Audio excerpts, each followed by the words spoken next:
Mahilig ka ba sa adventure, nature, at mga bagong experience gaya ng hiking? Well, para sa iyo ang vlog na to.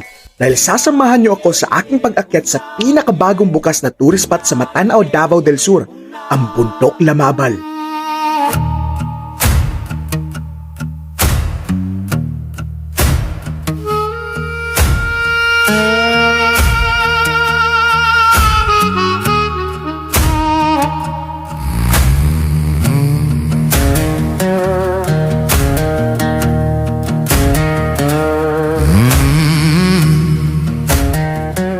Hi, ako si Carl at ito ang ginagawa ko kapag walang pasok, maakyat ng bundok.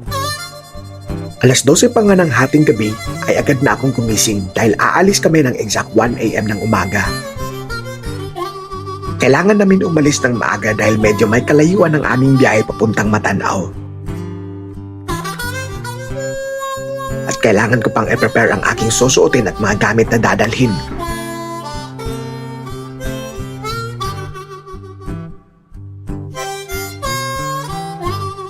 Gaya ng powerbank, tech pole, radio, relo, headlamp, shade, at syempre, ang pinaka-importante ang pagkain. Makalipas ang mahigit 14 minutes na pag-prepare, eksaktong dumating na ang aking kaibigan na si Albert at nag-aantay na siya sa labas ng bahay at dali-dali na akong lumabas agad. Wala pang ang alauna at agad na kaming umalis dahil may kalayuan nga ang aming biyahe papuntang Matanao, Davao del Sur. Nasa mahigit 3 oras. Makalipas nga ang mahigit 3 oras na biyahe, narating namin ang probinsya ng Matanao. Hindi pa namin masyadong na-appreciate yung ganda ng lugar dahil madilim pa.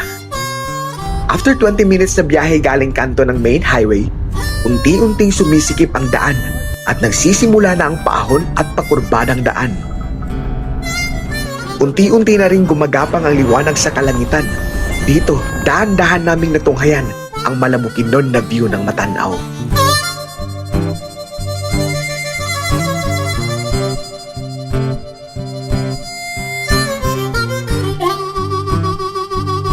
Halos alas 6 na ng umaga nang marating namin ang sitio Talambato. At di ko inaasahan, marami din pala kaming aakyat. Pagkarating namin sa jump-off area, agad na akong nagsulat ng aming mga pangalan para simulan ang aming short orientation with our tour guides nang makaakyat na.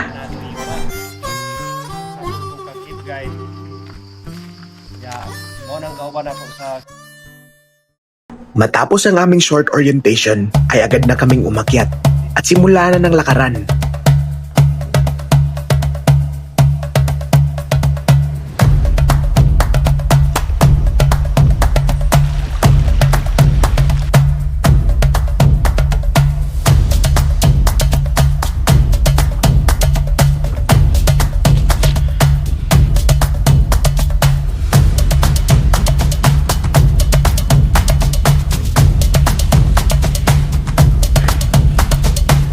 Para sa mga nagbabalak na pumunta dito at gusto maranasan ang ganda ng Bundok Lamabal, perfect ito sa mga beginners dahil hindi masyadong malayo ang lalakarin at hindi rin gaano kahirap ang daan. Sa loob lamang ng 45 minutes na lakaran, ay agad mo nang mai-experience ang 360 degrees na view at sobrang solid. Makalipas nga ang 45 minutes sa paglalakad, ay agad naming narating ang tuktok ng Lamabal at na-enjoy namin ang sobrang view dahil sa ganda nito.